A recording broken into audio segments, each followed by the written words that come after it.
Hi, everyone. Welcome to today's episode of Dialed In. We're so happy to have you.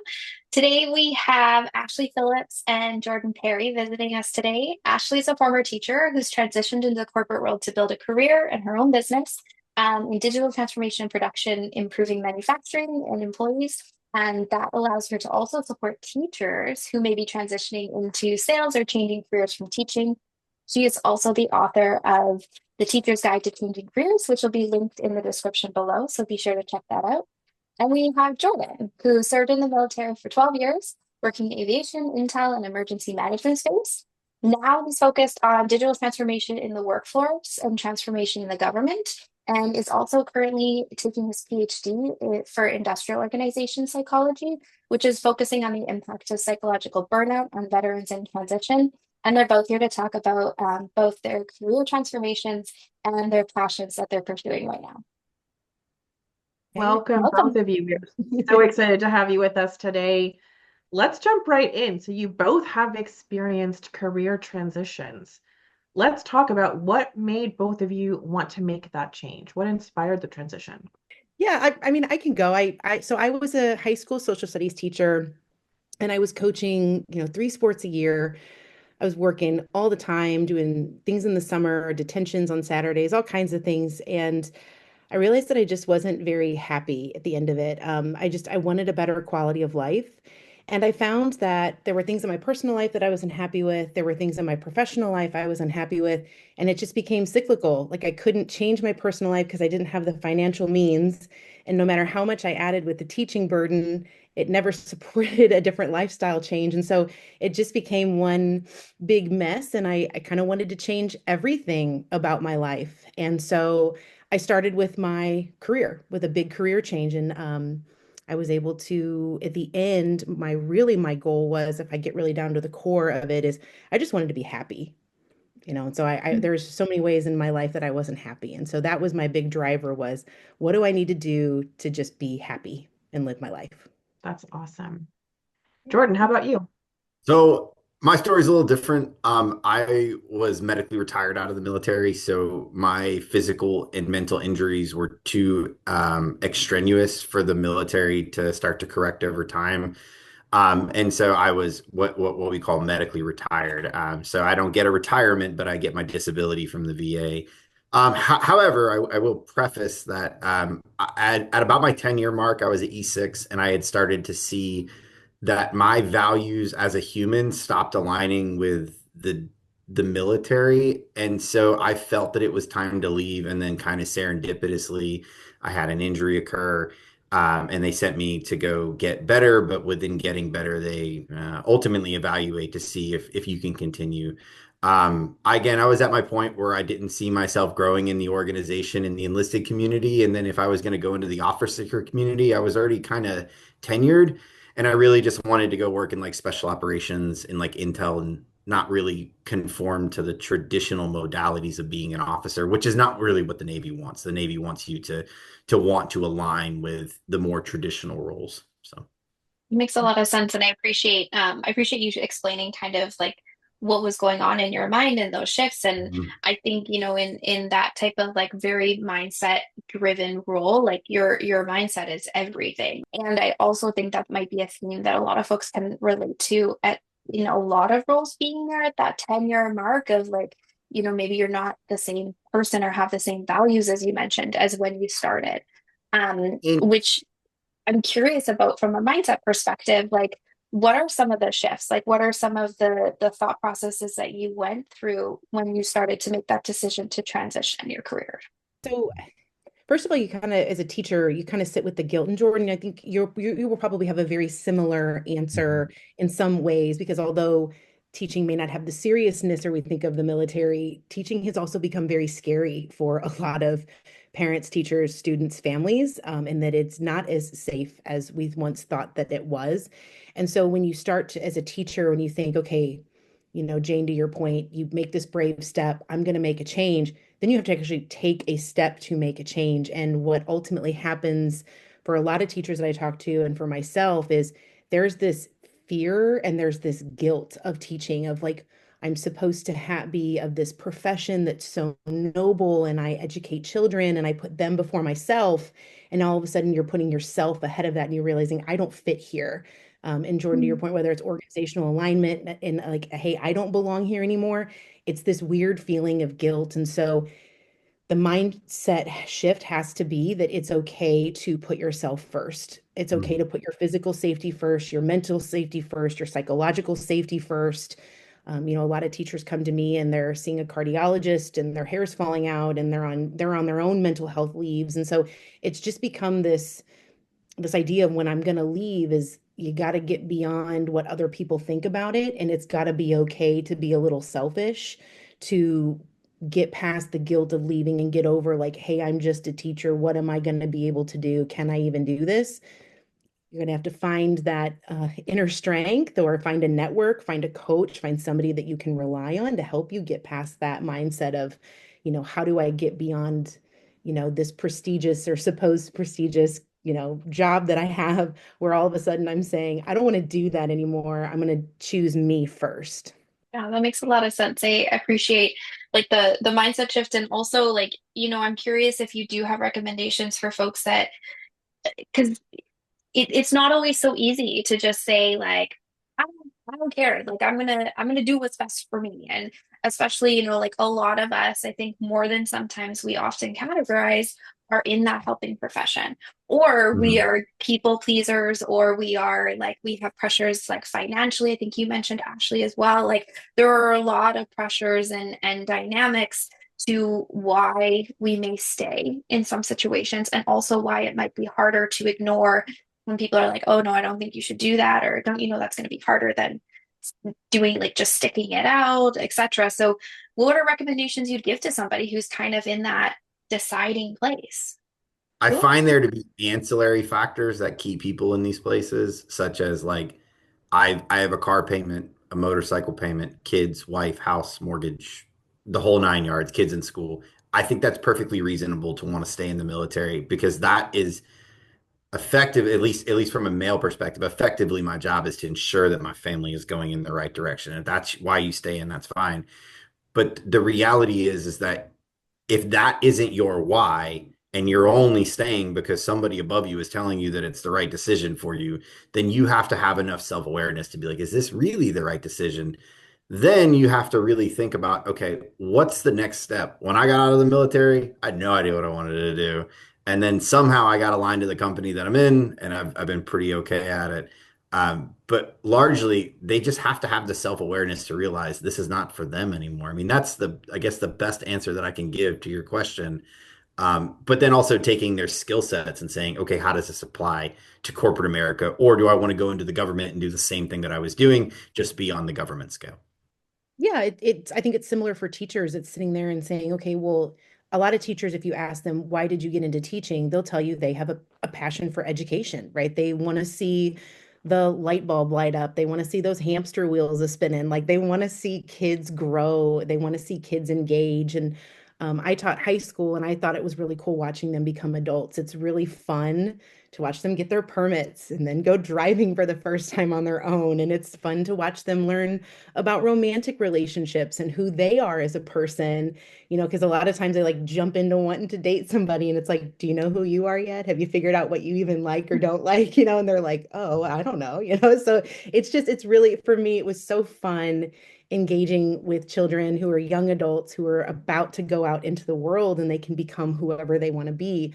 And I miss that. And so I think it's important for teachers to understand that those passions for why you went into teaching, those are available elsewhere. Like teaching in a K-12 classroom or higher ed classroom is not the only place that you can mentor somebody, that you can inspire somebody, that you can watch the light bulb go on and the hamster wheels spin. Like I loved sales enablement. Eventually I got into that because the better that I helped make our sales reps, our customer success managers, our BDRs, however I helped them do better at their job, they were going to hit quota. They were going to hit spiffs. Those meant that extra money meant shoes for the kiddos and It meant the ability to go on vacation and all these cool things. And so like my why is like I never worked in corporate America to help make the man more money. Like that was never Ashley's drive. But I think that teachers have to understand that your passions are available in corporate America. You just have to look. Jordan, to your point, sometimes it's getting a little lucky, the right conversation at the right time.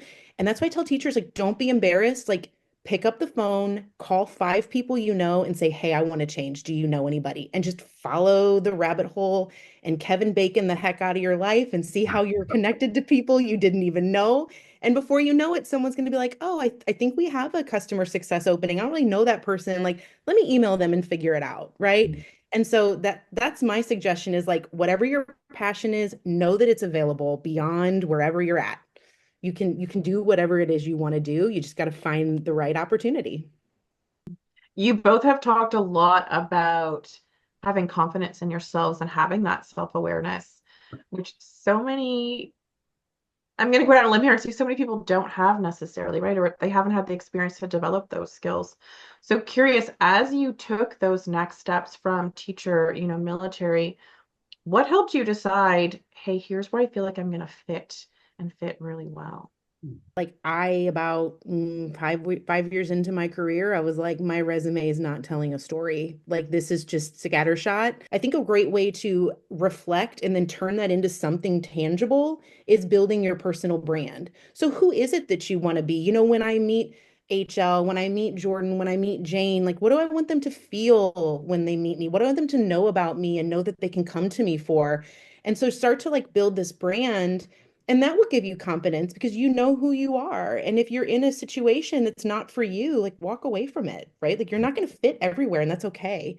So kind of try some things out. If they're not for you, make another mini pivot, whatever, call it a career transition. I don't care, but do something else, do something different and just figure out who you are, figure out what your skill sets are and what your priorities are and just kind of go from there. And it doesn't have to be perfect by any means. Like just get started. Agreed. Yeah, I couldn't agree more. The starting point, that's exactly where I was going to start. Um, I struggled a lot my first year and a half at the company I work at, struggled immensely because there's a lot of it is external and not internal, I guess. Like, how are they perceiving me? Mm. I was at our school when I first came to my company, and I got tattoos everywhere, which is abnormal in corporate America. So I get singled out in this classroom, and this guy's like, "Tell me your story." And so, mind you, I'm in my late 30s. The majority of the people in my peer group are in their mid 20s. They're out of grad school or undergrad, and he's like, "Tell me your story." I go over my story, and I was like, "Yeah, I struggle here," and he's like, yeah, but you have something none of these people have. And I was like, what is that? He's like, you know what it's like to be miserable. I was like, well, yeah, no, I do for sure know what it's like to be miserable. And so he kind of pulled me one on one and was like, hey, like take those times you had in the military and think like, you're not doing that anymore. They're asking you to build PowerPoints and Microsoft Word documents, like, and they're paying you more, you're at home, etc. So that was kind of the starting point. And then again, like that struggle still happened, but eventually I found my groove and I had to walk away from several projects to really find where I fit the best. Um, I felt last year I probably fit the best in what I was doing because I was interacting with a industrial workforce, something I'm very familiar with. And that was kind of the time where I really found my growth pattern, I suppose. But it all started with the starting point of someone putting it into perspective for me. We've talked a lot kind of about where what got you to making this shift and this change. And now like both of you in varying capacities have mentored others in making shifts in their own life, whether it be from teaching to sales and sales enablement or to optimization or and from being in the military to making various switches into other careers. I'm curious and I really want to hear more around like what have you seen be some like of the standout qualities that come from folks like that you work with? That the reason that teachers are successful in corporate America after their teaching job is they have a heart of service. They didn't get into a career in the first place that was about themselves. So they're already selfless. So you talk about who's going to be the teammate that picks up the extra work, who's the teammate that's going to volunteer, who's the teammate that's going to go the extra mile, who's the teammate that's going to ask you how you're doing before the meeting starts, that they're going to care about you as a person before they get into the project or the work. That's a teacher, right? And so that's just who they are. And then secondary, like they are lifelong learners. Like teachers have more degrees than most occupations. And I'll tell you, teachers sit in all kinds of professional development, whether it's helpful or not. We like make them sit in rooms, we send them to conferences, we give them the ability to continue to learn whether they want it or not. And in a corporate job, like you might get training like after onboarding, like you may get one, like you may ask to go to a conference and they might let you. There may be an education stipend, I don't know. But teachers are like overeducated for any and every job that they apply to in corporate America. And I think it's those two things. It's just who they are intrinsically with, having a heart of service, with being matched with being a lifelong learner and having the opportunity to continue to grow. Like they're going to do that on their own because it's become a habit. It's who they are. And so those two things, when you put them on a team, like a lot of times the teachers end up being the secret sauce. Like they're the perfect person that you want on the team because they care about the relationship first and they'll be sure to get the work done. I wanted to expand upon that about you said, Ashley, about the I have to think back on what you were saying, but about leaving it behind. The same thing happens in the veteran community. I mentor a lot of veterans, and you'll ask them the same question, would you ever go back? And I'm not thinking romantically, like, oh yeah, I'm gonna go back and serve my country and save the world. Like take the romance out of the picture and think of the realities of being in the military, underpaid, overworked, difficult situations, deployed a lot, etc. And 99% of them, no, I wouldn't go back. And so, it's not necessarily like the romantic side is, yeah, I'd go back and serve my country every day. But then when you take the realities in it, they're like, yeah, I'd never go back. And I'm like, yeah, you're not there anymore. So start thinking about what's next. Like start thinking about your next career because like this is in the past. Take the good and the bad, learn from it, and move forward. And you don't have to get rid of it, but it's part of your past now and start thinking about what's next.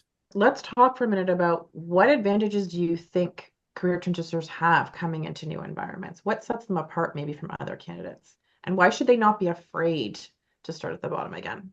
So when I hear about that, when I talk about teachers and what they're going to be, is like, I don't think any teacher is really as stigmatized about entry level, but I tell them all the time they're not entry level because they're coming to you with multiple degrees and they're coming to you highly educated with all their professional development hours. They have led children through crisis moments, through lockdowns, they've talked down angry teachers. So they have all of these skills. So nothing about them is entry level, right? So I like to, when I'm talking to hiring managers or people that say, Ashley, do you know of any candidates? I always say this is going to be an early level role for them because they're coming to you with experience. They don't have nothing at all. Teachers should lean on that, right? When they're and be use that, Jane, you asked earlier, building confidence, right? Like you should be confident that you already have this job and this experience. But I want hiring managers to know that they're not entry level, they're what I would consider early level. And so they come in and I think once teachers get into jobs like I did, they'll realize they have a lot of these transferable skills. And you'd be surprised that you too can become the expert. Like I remember being a little bit of like the heebie-jeebies of like, oh, I'm so out of my league. Everybody here has been in corporate already. And like really, like they just been kind of like schlubbing through a job for 10 years like I was before. We were just doing something different. And so to know that you can walk in a room and if you are on a training team, like training more than anybody else, right? When they talk about compliance comes in and says we're going to give an assessment, more about what are good types of test questions versus what are gotchas than anybody else in the room. I guarantee it. And so you're not just entry level, you're early level, and you are coming with a bunch of experience. And I think you can lean on finding that you will be an expert. You just, again, you got to get in and do the job to figure out where can you let your expertise shine? Because people will listen. Like people don't shy away from good help, right? Like people want like gravitate towards good help. So I think teachers are just very skilled already. But just start doing the job and it'll come to you. Which is tough if you're interviewing, talk to somebody. Like start to build those stories before you get the job so you can get an opportunity. Yeah, I think that's a good point. I think with the military, I don't, again, I agree. I think they're early and not entry level. My recommendation is always entry level if you're going into a new business, simply because you're learning from the ground up. If they think back to their time, you think of a time when they're direct action, things are getting kinetic. So you think of Afghanistan, Iraq, gunshots are coming from both directions, explosions are going off. You have to have cool, calm-minded people to lead those Marines to make sure that they're not getting shot and that, they're well coordinated, et cetera. Same thing when I worked on the flight deck, I have people I have to manage. I have to make sure that they're not walking out when aircraft are landing. I have, jets on all parts. The point is like that I didn't go into the military and just start doing that. That came over time of learning from more senior people of what works and what is best, and then taking that and moving forward. And so when I mentor veterans, I take that like, yeah, have you been in a situation where you're getting shot at? Yeah, all the time when I was in Afghanistan. Okay, so things are kinetic, like, but you have senior people there to kind of calm the situation down, coordinate, fire positions, et cetera, or overlapping fire positions. And then you think about that relationally to going into corporate America. Yeah, very different, innately different, but you're not going to go into corporate America and know everything. So, and that's okay. So start somewhere, potentially at a lower level, and then work your way up. Learn the business, and then go from there. When it comes to, thinking about how we can speak to and support the folks that are transitioning into the different careers. And at SV, we focus on folks who are wanting to transition into sales specifically, or customer success, customer support. Um, and also, we do kind of work on like a little bit with the idea and the perception of what it looks like to give those folks an opportunity and a chance. So we work with employers on kind of changing the way that they're perceiving the interviews, and changing some of like the evaluative factors that they otherwise would have maybe kind of held against somebody in the past. So when it comes to looking at those candidates, and speaking more to maybe like the interviewer employer side of things, like what would you say are some of like the highlight reels of what folks are capable of if we give them a chance? So first of all, like if you're the hiring manager, and I think a lot of it depends on who the hiring manager is and what their experience is, but we all started from somewhere. So like don't get too big for your britches if you're the hiring manager. Like somebody you had a first job too at one point, right? And I'm sure you had some sort of mini pivot in your own job, whether you were on the product marketing team and you wanted to switch to marketing, right? Or maybe you were a BDR and you wanted to eventually become an enterprise AE and then become a manager, a sales manager, right? Like you started somewhere too, and you probably have had like almost little mini career pivots within, right? So don't forget that. Like we tend to forget our own past and we put all this expectation on the candidate that we're talking to, thinking that they've got to, sing and dance for us and show us all these amazing things they've done. And it's like, but did you do that for yourself? Because if you didn't, you shouldn't be asking that question. That shouldn't be an expectation, right? So I think my advice to hiring managers is level set yourself, come in knowing there's a reason that that HR, the talent folks sent me this person. I need to give them a chance, right? On the other side of the table or the camera, wherever, however you're interviewing, is the teacher. And I tell teachers all the time, there's one thing that's your responsibility, and that is putting your experience into the language of corporate. Like that Mhm. hiring manager is not going to understand us this, when you start talking state standards, like they don't know what that is, but they do know what corporate competencies are. They're not going to sit there and understand what state assessment level 3 means for your readers, but they are going to understand a corporate KPI, right? And so Mhm. those two things are exceptionally similar. But if no one is connecting those dots, the hiring manager is not going to hear you, and you're not going to be saying anything that they can comprehend. And so, if you are the teacher, it is your job to figure out what is your brand, what are those stories that articulate your skills and your successes, and then put them into corporate speak. So my advice is always just write it however you'd say it, but then do the research to figure out what is the business jargon, what's the buzzword that you need to say for that, so that it will resonate with the hiring manager, so that, HL, to your point, they do take a chance on you, because a lot of times they probably leave the conversation saying, oh, I really wanted them to work out, but they just don't know enough. I agree with Ashley 100%. to her point. So I've never been in a position to hire anyone, unlike Ashley.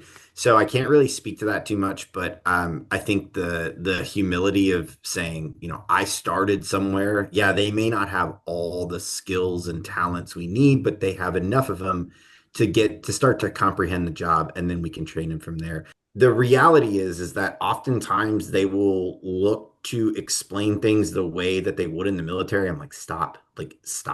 You've got to figure out how to tell whoever it is you're talking to in 2 minutes why your skills are relevant to this job. And you should not start with, I was a pilot, I was special forces, I was a CEO of an aircraft carrier. Like, no, like, do not do that, because one of two things is going to happen. Either you're going to pivot the conversation and they want to know more about the things you did when you were deployed, or they're going to lose complete interest because they're going to realize that you have been disconnected from that identity essentially. It's funny the conversation went this way because I was going to ask you both next. We've talked about being brave and taking those next steps, but so many people out there are thinking, I don't know what to do. How do I actually take those steps? So that was going to be my question to you, as kind of parting words for folks listening. What are some things they can do? And it sounds like you've already started answering that, Mhm. getting some stories under their belt, doing some interview practice, using common language and connecting the dots between experiences they've had previously, and turning that into corporate America, speech. Mhm. Um, but what else? Like for someone who's listening, who's like, gosh, I really want to leave my role as a teacher in the military, something else. How do they actually, or what do they actually need to do to take that next step to make a change? So I can start this. First and foremost, whoever's listening to this, feel free to reach out to me. I will give all y'all my LinkedIn. Feel free, like seriously. But more importantly, reach out to people who have been in the process before. And subsequently, let's say you decide you want to work for company A, and this is something I did. I just went on to LinkedIn and I looked for the same job in the same level, and I just blindly messaged them, "Hey, can you give me 15 minutes of your time?" And I wasn't worried about like, oh, what do you do every day? And how do you, no, no, no. What's it like to be an employee at your company? And that's the starting point. What's it like to be an employee day to day at your company? What are some things that your company aligns with? What is their value system? And what type of, again, not to do too corporate but like KPIs are they looking for you to get better at? But just start talking to people. I would say, like, to Jordan's point, it's mine too. Like, call people, go online, find on LinkedIn, find people doing what you're doing, call people who are not and ask them if they know people.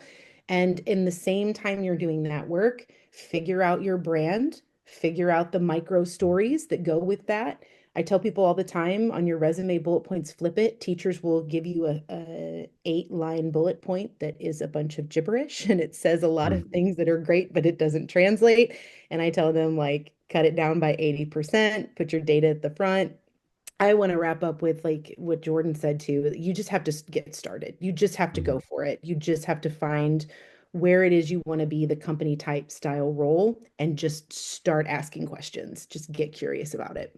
Yeah, it's interesting, and I mean, I think in the whole conversation we've covered like many different areas people can start in, many different paths they can take, and like we mentioned, sometimes there's going to be some struggle, or like there's going to be some times where it takes a little bit of time, but the biggest theme that I think is coming out is like, as long as you're starting and you're curious, then that at least is movement versus just kind of staying in the place of like, it might suck over there, but I don't know because I'm staying right over here, where it also is equally not that great. Mhm. Um, and so in that sentiment, like, thank you so much for sharing like your stories and sharing more about your work and experience. And just because we always end this way, we do have a quick question to ask, and that is, what is your favorite kind of like guilty pleasure, for those hard times when the days are really long and there's a lot of suck and struggle.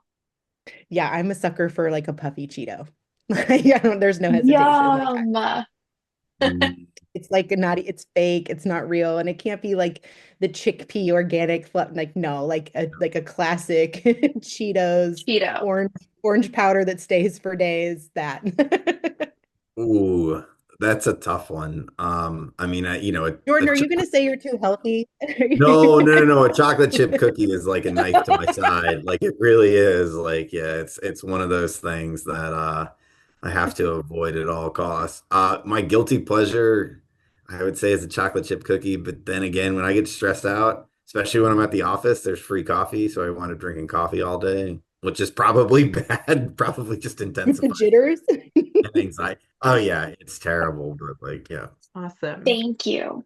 Thank you for your time and thank you for being here and Of course. also the extension of offering your support to folks that are listening as well. It's we're all about community here.